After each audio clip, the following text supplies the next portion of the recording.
Welcome to master politics. ये mock test second है UGC NET 2023 के लिए। और ये बेस्ड है इंडियन गवर्नमेंट एंड पॉलिटिक्स के ऊपर। इसके अंदर आपको कम से कम 100 से 150 फैक्ट्स मिलेंगे। एंड ये वो क्वेश्चंस हैं, या तो पीएचडी एंट्रेंस में आ चुके हैं, यूजीसी नेट के किसी में आए हैं, सीयूईटी में आए हैं, या लेक्चरर पॉलिटिकल साइंस के किसी एग्जाम्स में आए हैं।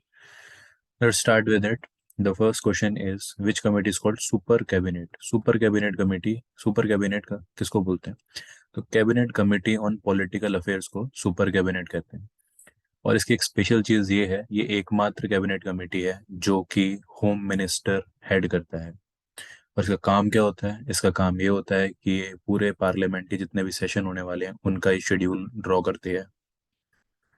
दूसरा क्वेश्चन है to whom Tilak said diamond of India. मतलब किसने, तिलक ने किसको डायमंड ऑफ इंडिया का हीरा किसको कहा? जीके गोखले को कहा।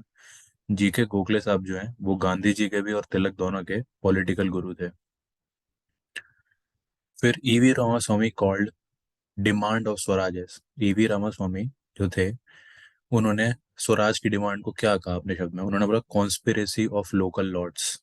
बिकॉज उनको लगा, उन्होंने इसलिए कहा कि जो नीचे जमींदार थे उन्हीं की कॉन्स्पिरेसी है, और इसमें असली जो मास है वो नहीं आ पाई, वो जुड़ नहीं पाई। ये जो बुर्जोइज और वाला मूवमेंट था, वो उस पर बिलीव करते थे कि जो असली मासेस जो गांव में रहती है वो नहीं जुड़ पाई है। जो लैंडलॉर्ड्स वगैरह हैं उन्हीं का एक तरीके से आज़ादी का मूवमेंट है। Next question is who differentiate Indian regional movement to ethical and self. किसने इंडियन रीजनल मूवमेंट को इथिकल और सेल्फ कल्चरल मूवमेंट कहा?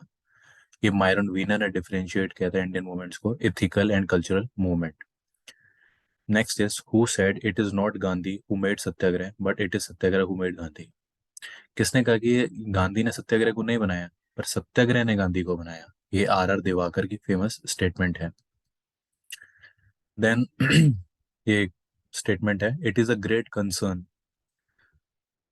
Concern to me that the country first administrative ethics, second efficiency and third economics. उन्होंने कहा, ये जिसने भी statement दी उनका मतलब, ये कहने का मतलब है मुझे बहुत कंसर्न है, एक कंट्री के अंदर सबसे पहले एडमिनिस्ट्रेटिव एथिक्स होना चाहिए, दूसरा उसके अंदर एफिशिएंसी होनी चाहिए, थर्ड उसमें बाद में उसके इकोनॉमिक्स की चीज़ आनी चाहिए, तब जाके एक बेटर सोसाइटी बनेगी। तो ये राधा कृष्णन का बहुत फेमस स्टेटमेंट है जो बार बार पूछा जाता है। ऐसे जो स्टेटमेंट होते हैं, देखो याद नहीं किया सकते, पर इसमें से तुमने तीन चीज़ों की बात करी तो आप ऐसे से रेट कर सकते, तीन चीज़ें डॉक्टर राधा कृष्णन ने करी हैं, आपके vice president first. Who called Maulana Azad, Nehru और पटेल एज ओलिगार्की इन कांग्रेस। ओलिगार्की का मतलब क्या होता है? एक ग्रुप जिसकी चलती हो।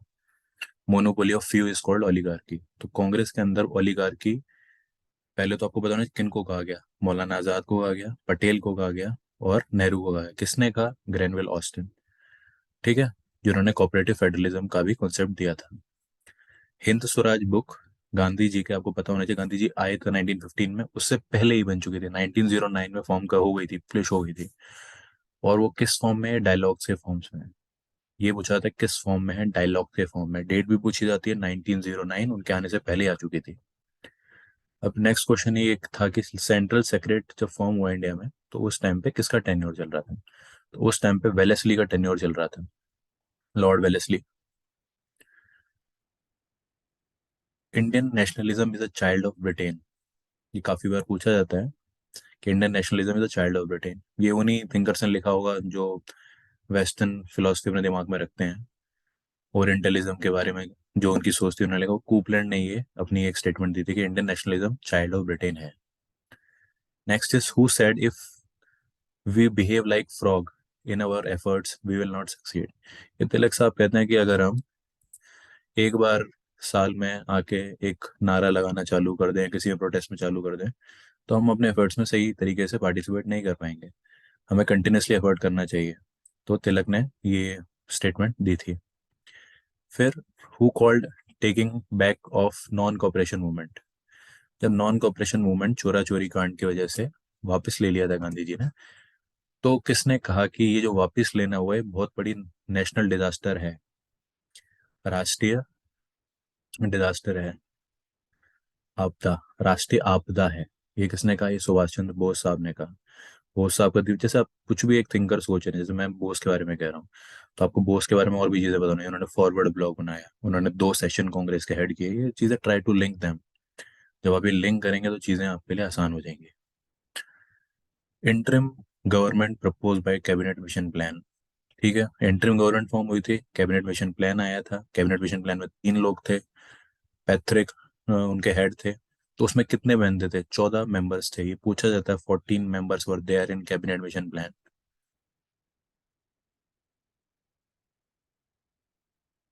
46-47 में फॉर्म हुआ था। इंडियन, ये बहुत फेमस है। I am an Indian who petrol while walking while walking who wake up sleeping people who wake up who who wakes up sleeping people so that motherland can be protected। ये statement Annie Besant की है। Annie Besant लिखती हैं कि मैं एक petrol मतलब मैं एक चलते हुए पेट्रोल करने वाला है एक मतलब कि इंसान हूँ, सोते लोगों को उठा रहा हूँ। जो सोते हुए लोगों को उठा रहा हूँ ताकि वो उठ जाएं और अपनी मातृभूमि की रक्षा करें। I am Indian petrol while walking. आप इसे याद कर रख सकते हैं, एनी बेसेंट की बहुत एक फेमस स्टेटमेंट है। फिर Nehru became chairman of home rule league. ये पूछा गया था आपके पीएचडी एंट्रेंस में। तो ये 1921 में नेहरू बने थे, चेयरमैन बने थे होम रूल लीग के। होम रूल लीग किसने चालू की थी? एनी बेसेंट ने चालू की थी और तिलक ने चालू की थी। दोनों की अलग अलग लीग्स थी, but they are working for the freedom of national movement. National movement में काम कर रहे थे ये लोग। तो पहले तो कांग्रेस वाले लोगों ने इनको ज्वाइन नहीं किया, पर लेटर ऑन जब इन्होंने काम सही किया तो इन्होंने। Indian struggle and Indian pilgrimage, ये 2 किताबें हैं जो बोस साहब ने लिखी हैं। एज अ फैक्ट आपको याद करनी पड़ेंगी। फिर उसके बाद who describe national movement before Gandhi as movement representing classes and oppose to masses. किसने ऐसा कहा कि जो गांधी से पहले का मूवमेंट था वो क्लासेस को दिखा रहा था और वो मासेस के खिलाफ था? तो रविंद्र कुमार ने ये स्टेटमेंट दिया है। ये यूजीसी नेट का प्रीवियस ईयर क्वेश्चन है। मजदूर किसान संगठन, ये जो संगठन है ये राजस्थान बेस्ड संगठन है और ये राइट टू इन्फॉर्मेशन के लिए इसने बहुत जद्दोजहद करी और जिसकी वजह से राइट टू इन्फॉर्मेशन आज बन पाया है। और इनको हेड किया था उस टाइम पे अरुणा रॉय ने। यहाँ पे मैंने कुछ मेंशन किया है अंबेडकर साहब के बारे में, कुछ बुक्स के बारे में क्रोनोलॉजी से किया मैंने। एनिलेशन ऑफ कास्ट जो है वो 1936 में थी। 1936 में उन्होंने इंडियन लेबर पार्टी बनाई थी। हूवर शूत्र 1946 में लिखा गया। द अनटचेबल्स जो है, द अनटचेबल्स है वो 1948 में आए। द बुद्धा एंड इज धर्मा 1956 में वो लिखते हैं।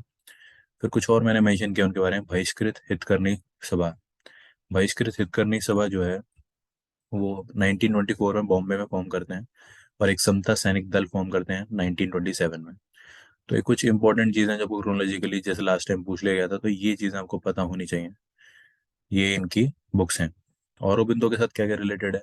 कर्म योगी, धर्मा, डिवाइन सिंथेसिस ऑफ योगा, ये इनकी किताबों के नाम हैं जो औरोबिंदो ने लिखी हैं। तिलक की मेन 3 किताबें हैं जो एक बार क्रोनोलॉजी से पूछी जा सकती हैं, जैसे the Orion 1893, Arctic homes and Vedas 1903, गीत रहस्य 1915। ये उनकी 3 फेमस किताबें हैं। गांधी सर्वोदय टेकन फ्रॉम, गांधी का सर्वोदय लेकर गया था उन्होंने रस्किन, जॉन रस्किन थे, उनकी एक किताब थी ऑन टू द लास्ट से उन्होंने अपना सर्वोदय लिया गया। स्वराज पार्टी 1923 में फॉर्म होती है। इसको हेड करते हैं सी आर दास और मोतीलाल नेहरू इनके हेड होते हैं। ये क्यों बनाई गई थी? एक फेमस डिफरेंस चल रहा था कांग्रेस के अंदर कि कुछ लोग चाहते थे कि हम लोग ज्वाइन करें लेजिस्लेचर को और कुछ चाहते थे कि हम लोग प्रोएक्टिवली काम करें लोगों की एकता के लिए। तो जो लोग, फिर गांधी ने थक हार के बोला कि चलो ठीक है, let's fight the assembly election. तो तब स्वराज पार्टी बनाई गई थी सी आर दास और मोतीलाल नेहरू ने। साइंटिफिक ह्यूमनिज्म जो है एम एन रॉय का है। ये क्या कहता है कि man is a fruit of natural progress. जो मैन आज है वो नेचर जो धीरे धीरे प्रोग्रेस किया उसका फ्रूट है, ना कि कोई भगवान ने कोई आशीर्वाद दे दिया, पाप दे दिया उसकी वजह से ऐसा है। साइंटिफिक ह्यूमनिज्म का concept human M N Roy साहब का है। कम्युनिस्ट थे ये। गोवा के बारे में काफी सारे फैक्ट्स पूछे जाते हैं। पहले तो गोवा 25th स्टेट बनी 1987 में। 1961 में इंडियन आर्मी ने ऑपरेशन सर्च लाइट स्टार्ट किया अगेंस्ट द पोर्चुगीज, तो जिससे गोवा को लिबरेट कराया गया 1961 में।